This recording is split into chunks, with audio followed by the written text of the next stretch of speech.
बिस्मिल्लाहिर्रहमानिर्रहीम। अजीज साथियों, RSCSA series 2 के लेक्चर नंबर 7 के साथ मैं आपकी खिदमत में हाजिर हूँ। आज के लेक्चर में हम अपने डिस्क क्रिएशन के प्रोसेस को जो हमने लास्ट लेक्चर में सीखा था उसको फर्दर एक्सटेंड करेंगे और आज हम ये देखेंगे कि लॉजिकल वॉल्यूम्स आप किस तरीके से क्रिएट कर सकते हैं। इनफैक्ट जो हम नॉर्मल वॉल्यूम्स क्रिएट करते हैं या नॉर्मल डिस्क पार्टीशंस बनाते हैं वो एक्सटेंडेबल नहीं होते, ना ही उनको श्रिंक किया जा सकता है। से आपने होम डायरेक्टरी जो है वो अगर सिंपल वॉल्यूम पे बना दी है, सिंपल पार्टीशन पे, अगर यूजर्स की रिक्वायरमेंट बढ़ती हैं या फाइल्स इंक्रीज होती हैं तो आप उसमें फर्दर डाटा ऐड नहीं कर सकते या फर्दर स्पेस ऐड नहीं कर सकते। इन मसाइल का हल जो है वो लॉजिकल वॉल्यूम्स की सूरत में लिनक्स हमें देती है। और फिर हम ये देखेंगे कि सर्विस की कमांड्स हमारे किस काम आती हैं। डिफरेंट सर्विसेज और डेमन्स लिनक्स में चल रहे हैं, उनको स्टार्ट कैसे करना है, स्टॉप कैसे करना है, उन पे स्टेट्स कैसे चेक करनी है, बूटअप टाइम पे आपने किस तरह उनको एक्टिवेट या डीएक्टिवेट करना है, और कुछ बेसिक ट्रबल शूटिंग में आपको रहनुमाई दूंगा। सबसे पहले हम एलवीएम की बात करते हैं। पहले सबसे फर्स्ट ऑफ ऑल इसको HP ने डेवलप किया था, जो उसका HP UX ऑपरेटिंग सिस्टम है, और बाय डिफ़ॉल्ट RHEL ने अब इसको अडॉप्ट किया है और ये RHEL का डिफ़ॉल्ट वॉल्यूम मैनेजमेंट सिस्टम भी है। अगर आप लिनक्स में कुछ भी ना करें, डिफ़ॉल्ट इंस्टॉलेशन करें और डिफ़ॉल्ट पार्टीशनिंग करें तो लिनक्स जो है वो वॉल्यूम बेस्ड पार्टीशनिंग और डिप्लॉयमेंट करती है डिस्क लेवल पर। LVM के व्यू और फीचर की बात करें तो आपके जो वॉल्यूम ग्रुप्स हैं वो लोकेट होते हैं dev/mapper में। आपको GUI और कमांड लाइन दोनों मौजूद हैं इसके काम करने के लिए, लेकिन मैं प्रेफर कमांड लाइन करता हूँ। आपको मैं दोनों से इंट्रोड्यूस कराऊंगा। ये डिस्क कलेक्शन यूज करती है, यानी कि मल्टीपल डिस्क मल्टीपल साइज की इसमें शामिल की जा सकती हैं, और हर डिस्क को हम as a visual volume refer करते हैं।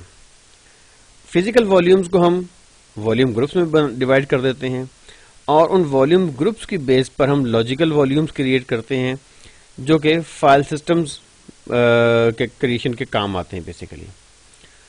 फिर जो सबसे बड़ा फायदा है LVM का कि LVM allow online resizing and hence they reduce the down time. अगर आपने स्पेस ऐड करना है डिस्क में, रिमूव करना है, तो आप उसके लिए सिस्टम को डाउन करने की जरूरत नहीं है, बल्कि ऑनलाइन ये काम हो जाता है। यूजर काम कर रहे होंगे, नो वन विल नो कि उनकी स्पेस में एडिशन या सब्ट्रैक्शन हुई है। और physical volumes and logical volumes are broken up into chunks of data known as the extents. और अगर आप LVM में, अगला पॉइंट है कि LVM कैन बी ग्रोन और श्रिंक बाय इंक्रीजिंग और decreasing the extents used by increasing और decreasing the amount of disk space in use of MBs और GBs। फिर आपका एक और जो इंटरेस्टिंग और हेल्पफुल फीचर है वो है कि LVM provide the backup facility through the snapshots during the backup and no down time is needed. So ये काम भी आप ऑनलाइन कर सकते हैं।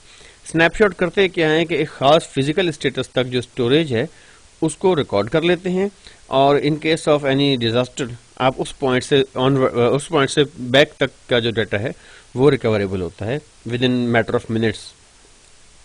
और अभी तक जो एक लिमिटेशन है मैं समझता हूँ वो ये कि /boot जो है वो आप अभी तक LVM में प्लेस नहीं कर सकते। तो ये जो चीज़ है ये सिस्टम की स्टैंडर्ड डिस्क पे आती है, बट इसका कोई इशू नहीं है क्योंकि बूट पार्टीशन या बूट से मतलब इन्फॉर्मेशन जो है हमेशा कंसिस्टेंट होती है और अपग्रेडेबल भी नहीं होती मोस्ट ऑफ केसेस में।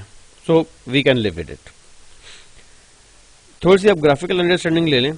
से सबसे नीचे देखें ब्लू में हमारे पास दो ड्राइव्स हैं, एक 10 GB की है और एक 5 GB की है, SDA1 एंड SDB2। इन दोनों के हम फिजिकल वॉल्यूम्स क्रिएट करेंगे। ग्रीन में देखें इन दोनों फिजिकल वॉल्यूम्स को मैंने वॉल्यूम ग्रुप 01 में ऐड किया और ये 15 GB का पार्टीशन बन गया मेरे पास वॉल्यूम ग्रुप का।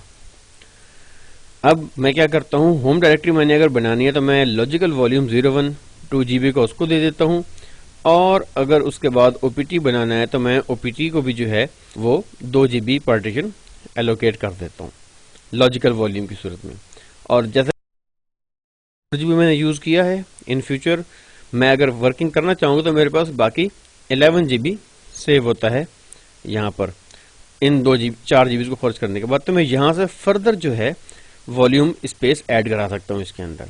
इसी तरीके से मैं यहाँ एक डिस्क ऐड कर सकता हूँ, 3 डिस्कें, 4 डिस्क, 4, 5, 6, और वो ऑनवर्ड हम वॉल्यूम ग्रुप्स का हिस्सा बनाते जाएंगे और वो वॉल्यूम ग्रुप्स आगे इन लॉजिकल वॉल्यूम में डिस्ट्रीब्यूट होते जाएंगे स्पेस के हिसाब से।